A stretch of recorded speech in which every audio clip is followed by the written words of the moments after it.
저는 오늘 여러분과 함께 시편 131편 1절부터 3절까지의 말씀을 가지고요. 겸손히 주님을 바라봄, 겸손히 주님을 바라봄이라는 제목으로 함께 하나님의 말씀을 나누고자 합니다. 여러분, 우리가 눈이 있으니까 많은 것을 보고 살아가고 있을 겁니다. 요즘에는 무엇을 보는 것이 즐겁습니까? 옛날에는 바보 상자라고 해서 TV를 보고 있는 것이 참 많은 사람들이 그 TV를 보는 매체에 많이들 빠져 살았던 것 같고요. 요즘에는 즐겨하고 우리 눈이 즐거우려면 유튜브나 핸드폰을 통하여서 여러 가지 쇼츠와 같은 그런 영상 매체를 보는 것을 우리는 어쩌면 즐거워하며 삶을 살아가고 있는 것지를 모릅니다. 또 그런 영상 매체를 싫어하는 사람들은 요즘에는 어떤 것들을 좋아하십니까? 캠핑 많이들 좋아하시죠. 그래서 여행을 가서 캠핑에 가서 자연 경관을 바라보기도 하고, 그리고 그곳에서 먹고 마시는 것도 즐겨 하지만 또 하나 집중할 수 있는 것을 바라보기도 합니다. 흔히 불을 바라보는 것, 즉 불멍이라고 하죠. 캠핑 가서 갔었을 때에 그 중에 밤늦은 시간대에 하루때에 불을 피워놓고 그것을 멍하니 바라보는 것을 요즘 사람들은 참 많이 즐겨하는 것 같습니다. 그래서 실제 캠핑을 가기 어려운 분들은요, 집에 모형 조명불을 켜놓기도 하고, 그리고 그 불의 움직임을 모형이지만 실제와 같은 그런 효과들을 발휘하게 되니 그 불을 한참 동안 멍하니 바라보는 것이 나의 정신적으로나 마음적으로나 참 많이 위안을 얻는다고 해서 그렇게 불멍하는 것을 캠핑을 가서나 그리고 집 안에서도 참 많이들 좋아하는 것 같습니다. 왜냐하면 그것을 통하여 혼자 있는 시간, 나만의 힐링, 회복의 시간을 갖기 때문일지 모르겠습니다. 바라보다라는 것은요, 사전적인 의미가 어떤 대상을 바로 향하여 보다, 어떤 현상이나 세태를 자신의 시각으로 관찰하다, 실현 가능성이 있다고 생각한 일에 내가 기대나 희망을 가지다라는 의미를 가지고 있는 것이 바로 바라보다라는 단어입니다. 불을 바라보며 흔히 멍 때리는 것을 좋아하는 것은요, 실현 가능한 일들이 내가 살아가는 삶 가운데서는 너무 이루기 어렵거나 또 희망을 품는 것도 어려우니, 즉 바라보는 것, 세상에서 희망을 가지는 것이 너무 어려워서 불만을 그저 하염없이 바라보고 있는 그 모습, 우리 현대인의 마음을 대변해주고 있는 것은 아닌지 우리는 되돌아봐야 할 것 아닌가요? 하나님과 만나기 위해 나온 저와 여러분에게 오늘의 말씀이 기도가 되고 찬양이 되고 힘이 되기를 축복합니다.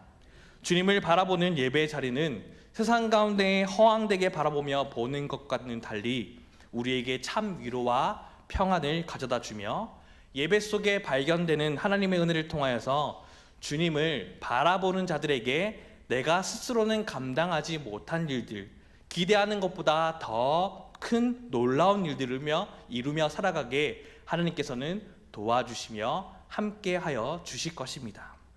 그 삶을 실제 살았던 이 시편의 시인의 이기를 우리가 함께 다시 한 번 더 돌아보았으면 좋겠습니다.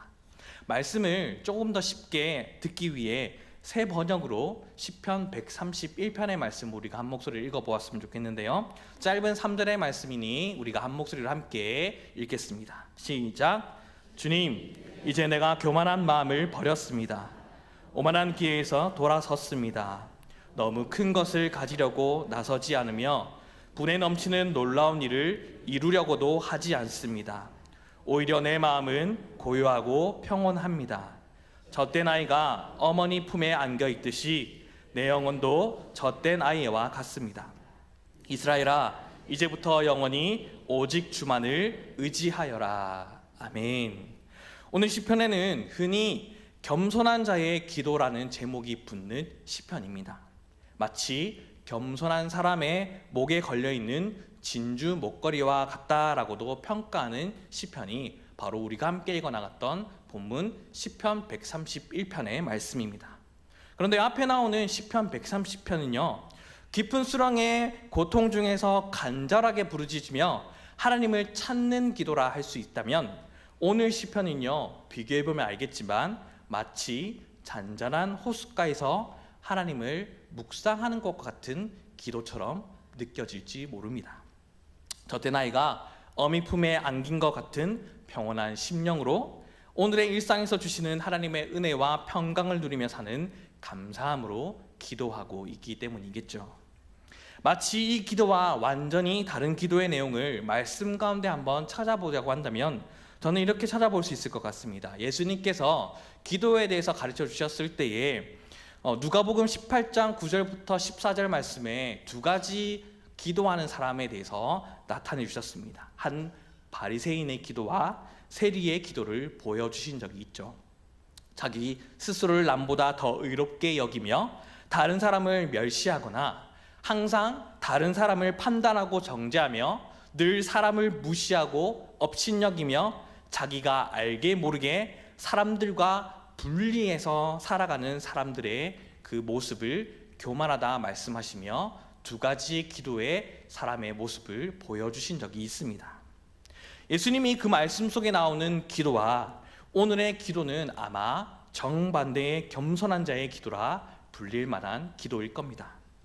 또 우리가 기도라고 흔히 생각하면 우리 교회에서는 금요은의 밤을 저희가 찬양과 기도의 시간으로 평소보다 조금 더 집중하여 또 다른 포커스를 가지고 있는 것처럼 어떤 때에는 오늘의 바로 앞에 있는 시편 130편의 말씀과 같이 간절한 기도가 필요하고 그렇게 기도할 때도 있을 겁니다.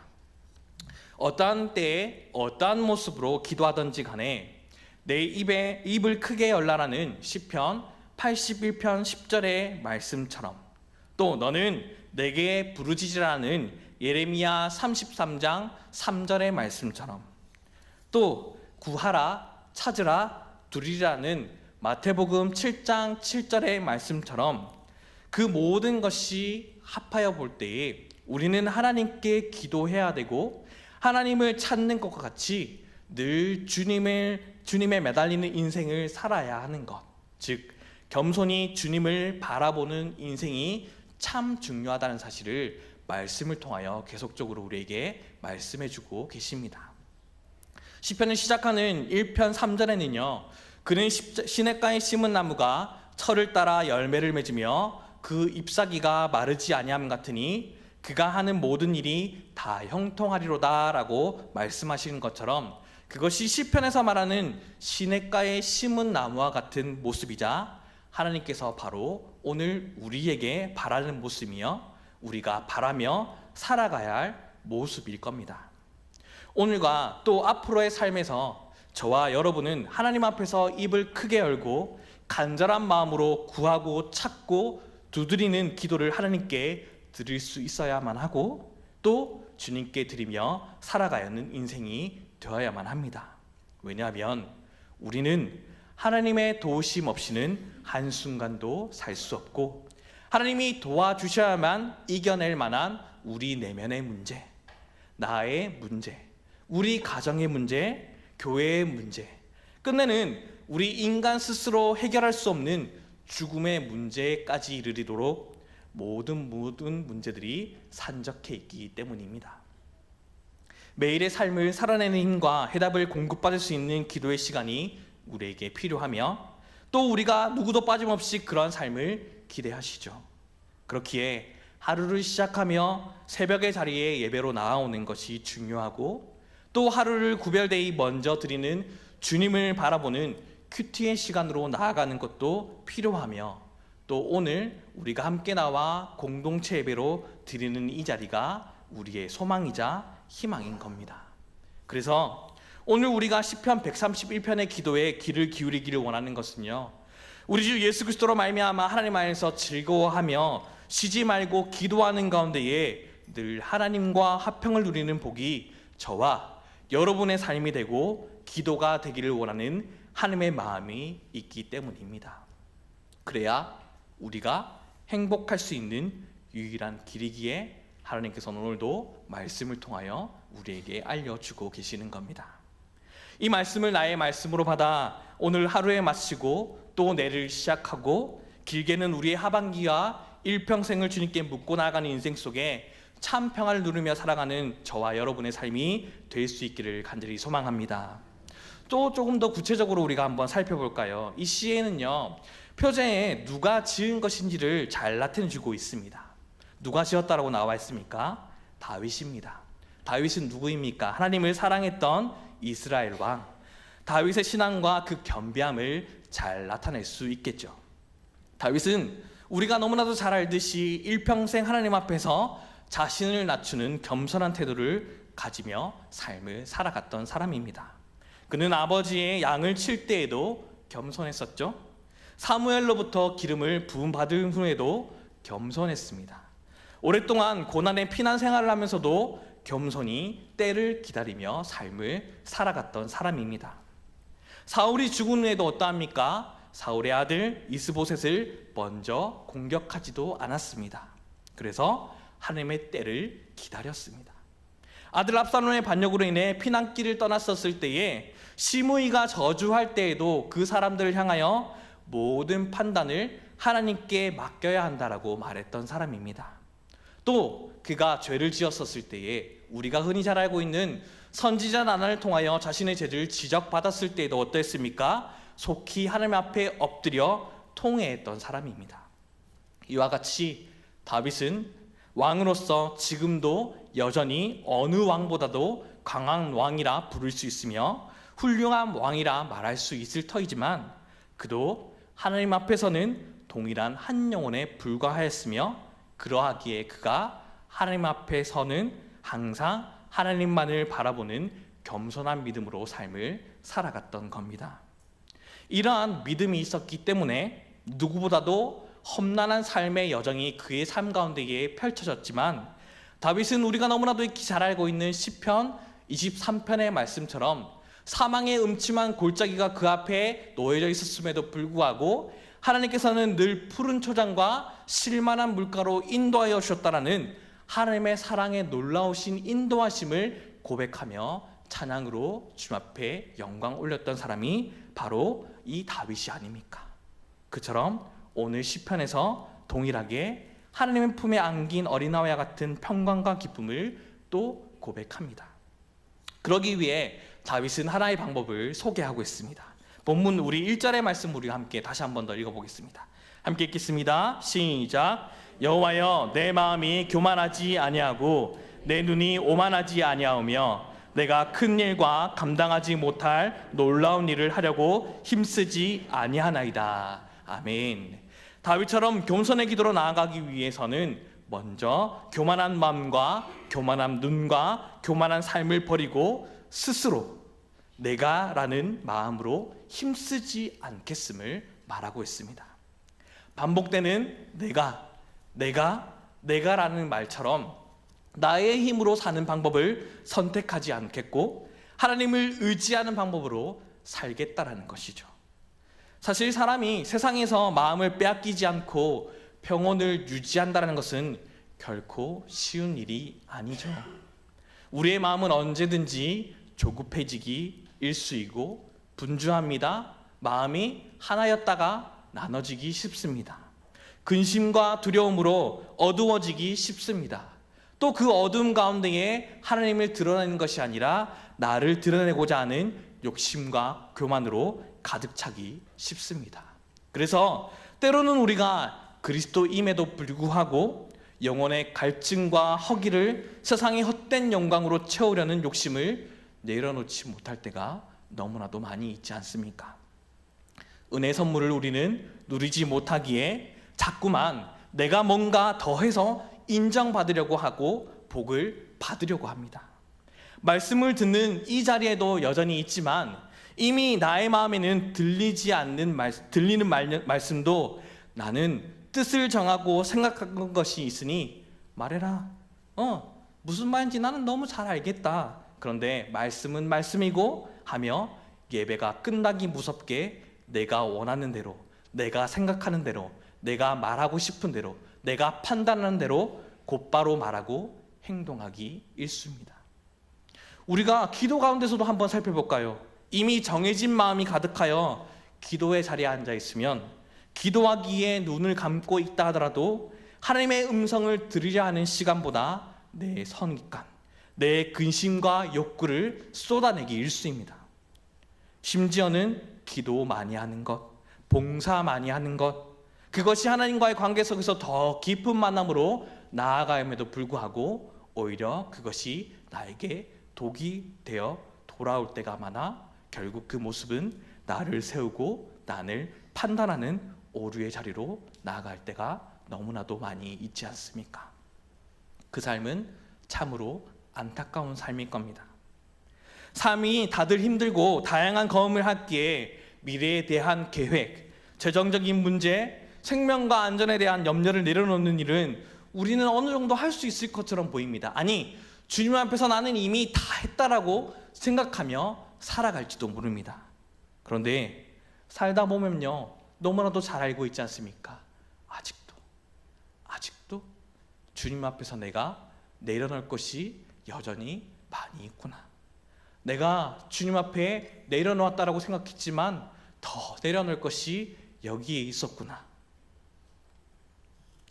여전히 내가 나의 힘으로 살아가려 하는구나 라는 것을 우리는 참 많이 깨닫지 않습니까?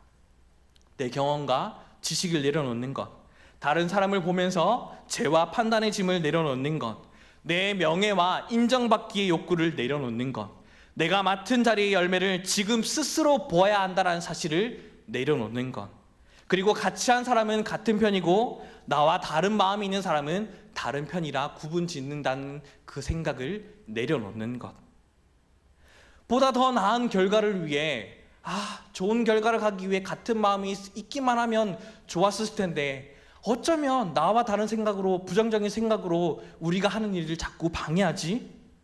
그래서 이 정도의 결과밖에 가지지 못했어 라고 하며 이미 하나님께서 하신 그 일에 대한 결과조차도 내가 판단하며 그 결과를 있는 그대로 하나님 앞에 올리지 못하는, 그러한 내려놓지 못하는 마음이 우리 가운데 있지 않습니까?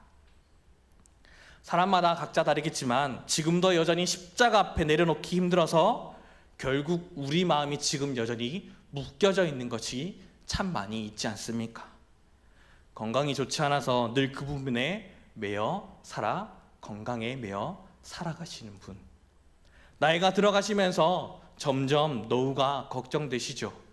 그 노후에 매여 살아가시는 분, 자녀들의 대학의 입시와 취업과 결혼 등 미래의 계획을 하나님 앞에 맡기지 못하여 미래라는 것에 매여 살아가시는 분, 이러한 양식에 우리는 늘 감사합니다라고 고백하고 입 바른 것처럼 고백하지만 결국 돌아보면 나의 입술로만 고백할지 내가 진정 마음으로 주님 앞에 나의 일용할 양식에 감사하며 살아가지 못하며 불평하며 나의 부족한 재정을 토로했던 그러한 재정에 얽매여 살아가시는 분, 일을 하면서도 내 고집대로 내 욕심대로 하려고 습관을 고치지 못해 본인도 힘들고 다른 사람들도 힘들게 하는 그 습관을 내려놓지 못하는 그 얽매임에 쌓여 살아가시는 분, 우리 마음이 묶이는 그곳에는 우리가 마치 이전 다윗이 고백했던 시편 127편 7절의 상반절의 말씀과 같은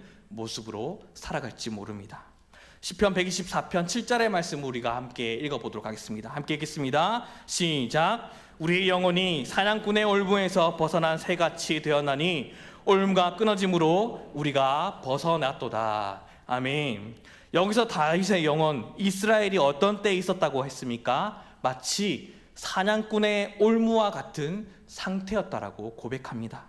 그런 그와 공동체의 올무가 끊어지고 벗어졌대요. 어떻게 해요?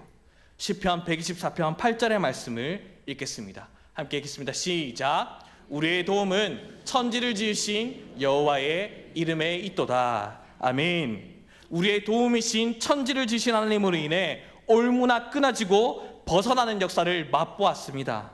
기도를 통하여 나의 것을 쏟아붓는 시간도 필요하고 그것도 하나님께서 들으십니다.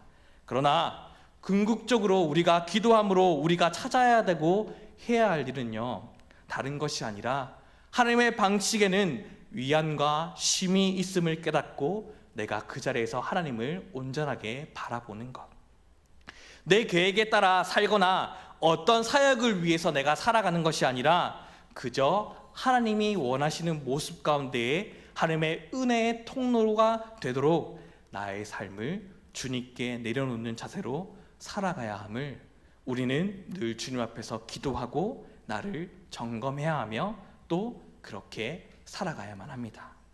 무슨 말입니까?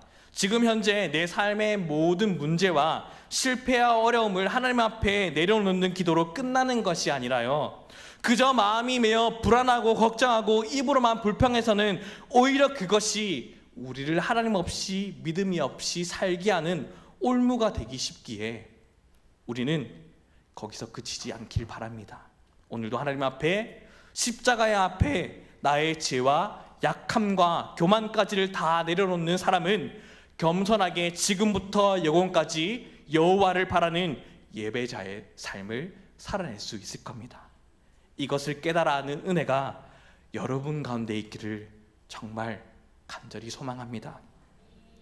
이 모습은 다윗이 본문 이전의 말씀처럼 젖된 아이가 어머니 품에 안겨 있듯이 내 영혼도 젖된 아이와 같습니다 라는 고백으로 아버지 하나님의 품에 거하며 평생을 하나님의 아버지의 마음에 합한 자로 불려지며 살아갈 수 있었던 것처럼 말입니다.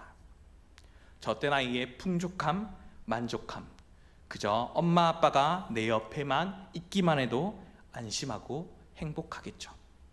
내가 일일이 구하지 않아도 아버지와 어머니가 필요한 것을 적절하게 주심을 알기에 젖이 필요하다면 나에게 충분히 먹여주실 것이고, 체하지 않게 적정히 두들김으로 소화를 시켜주시고, 내가 곤히 잠을 자야만 적절히 그 젖을 떼어 곤히 잠을 청할 수 있도록 평안을 주는 것, 그리고 무엇보다 내가 억지로 일하거나 잘 보이려 노력하지 않아도 엄마 아빠가 있는 모습 그대로 나를 먼저 지극히 바라보고 사랑하시는 것을 알게 하는 것, 즉 이처럼 내 삶에 이미 주신 하나님의 은혜, 하나님의 거룩하심, 하나님의 사랑을 분명하게 발견할 수 있다면 우리는 날마다 행복한 하나님의 자녀됨을 누리며 살아갈 수 있을 겁니다.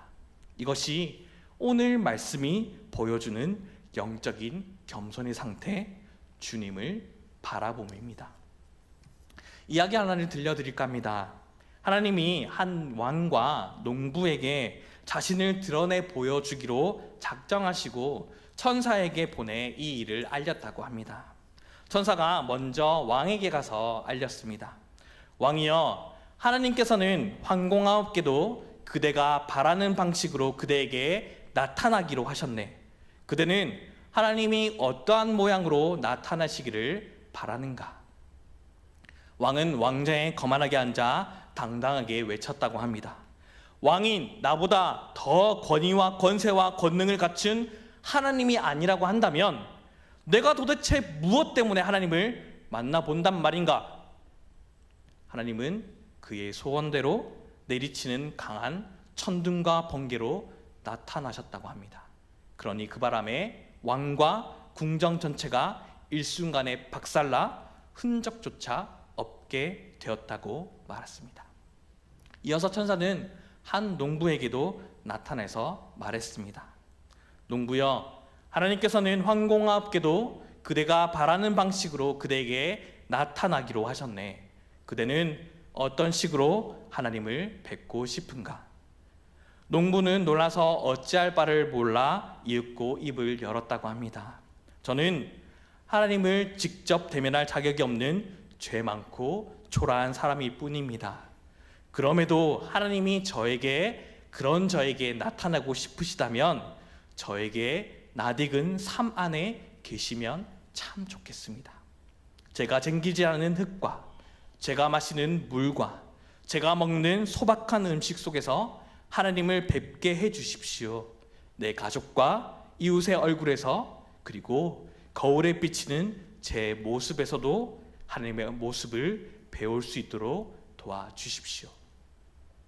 하나님은 그의 소원을 들어주셨고 그는 오래도록 하나님을 뵈면서 하나님과 동행하는 행복을 누리며 살았다고 합니다.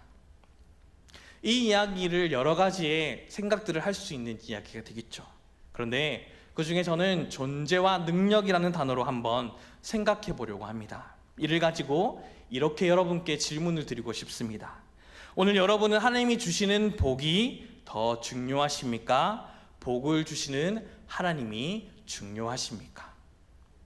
하나님이 더 중요하다고 확실히 고백하실 수 있으십니까? 그렇다면 여러분은 하나님께 나의 길을 그냥 이야기하는 시간이 지금 많으십니까? 아니면 하나님과 진정 함께 있는 시간이 더 많으십니까? 기도와 말씀으로 겸손히 주님을 바라보며 하나님과 함께 있고 일상 속에서 하나님을 만나지 못하면서 말씀을 가르치겠다고, 말씀을 전하겠다고 나서지는 않는 우리의 모습은 아니십니까? 젖을 뗀다라는 것은요, 또 다른 의미로 이렇게 생각해 볼 수 있을 것 같습니다. 더 이상 젖먹이의 신앙이 아니라 신앙이 성숙했다라는 것을요. 그래서 히브리서 5장 12절부터 14절의 말씀을 우리가 한 목소리로 함께 읽어보았으면 좋겠습니다. 함께 읽겠습니다. 시작. 때가 오래되었으므로 너희가 마땅히 선생이 되었을 터인데 너희가 다시 하나님의 말씀의 초보에 대하여 누구에서 가르침을 받아야 할 처지이니 단단한 음식은 못 먹고 젖이나 먹어야 할 자가 되었도다. 이는 젖을 먹는 자마다 어린아이니 의의 말씀을 경험하지 못한 자요 단단한 음식은 장성한 자의 것이니 그들은 지각을 사용함으로 연단을 받아 선악을 분별하는 자들이니이다. 아멘. 이 말씀을 오늘 말씀에 적용하여 간단히 이야기하면 이렇게 이야기할 수 있을 것 같습니다. 신앙이 성숙해지면요, 하나님이 주시는 복보다 더 귀한 것이 바로 복을 주신 하나님의 사실을 깨닫는 것이고, 연단받으며 선악을 분별하는 가운데에 누군가의 부족하지만 선생의 역할을 능히 감당하며 또 다른 열매를 맺으며 살아갈 수 있음을 분명히 말하고 있는 겁니다. 또 그리고 그 모습이 은혜 받은 자다운 삶으로 이렇게 살아가기를 바라는 하나님의 마음인 거죠. 신앙이 성숙해지면요, 자신이 그동안 주인 삼고 섬겼던 모든 것이 바로 영적 고만이었음을 깨닫고 모든 마음과 눈과 삶을 하나님 앞에 내려놓게 됩니다. 그래서 어려움 가운데에 오직 하나님으로 만족할 수 있고요, 하나님을 바라보는 것만으로 고요하고 평안한 영혼을 유지할 수 있는 겁니다. 하나님께서도 우리에게 동일하게 오늘 초청하셔서 이 시간 예배하게 하시며 예배 가운데 말씀으로 역사하십니다. 그리고 이렇게 말씀하시겠죠. 수고하고 무거운 짐진 자들아 다 내게로 오라. 내가 너희를 쉬게 하겠다. 나는 마음이 온유하고 겸손하니 그리고 나의 멍에를 메고 내게 배웠으면 좋겠다. 그러면 너희의 마음이 오늘 쉼을 얻을 것이다. 내게 나와 쉼을 얻고 배우며 다시 온전히 살아가기를 소망하는 하나님의 부르심과 은혜에 감사하며 남은 한 주간도 하나님의 품 안에서 다윗처럼 살아갈 수 있길 소망합니다.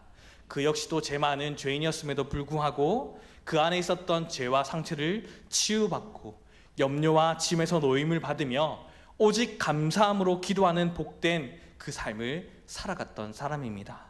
우리의 삶도 그러하길 소망합니다. 그리하여 우리의 삶의 걸음을 통하여 모든 삶이 지금부터 영원까지 하나님을 겸손히 바라보는 시간으로 주님의 마음에 합한 사람, 합한 결심을 맺어가는 삶이 우리의 삶이 될 수 있기를 간절히 소망합니다. 다 함께 기도하겠습니다.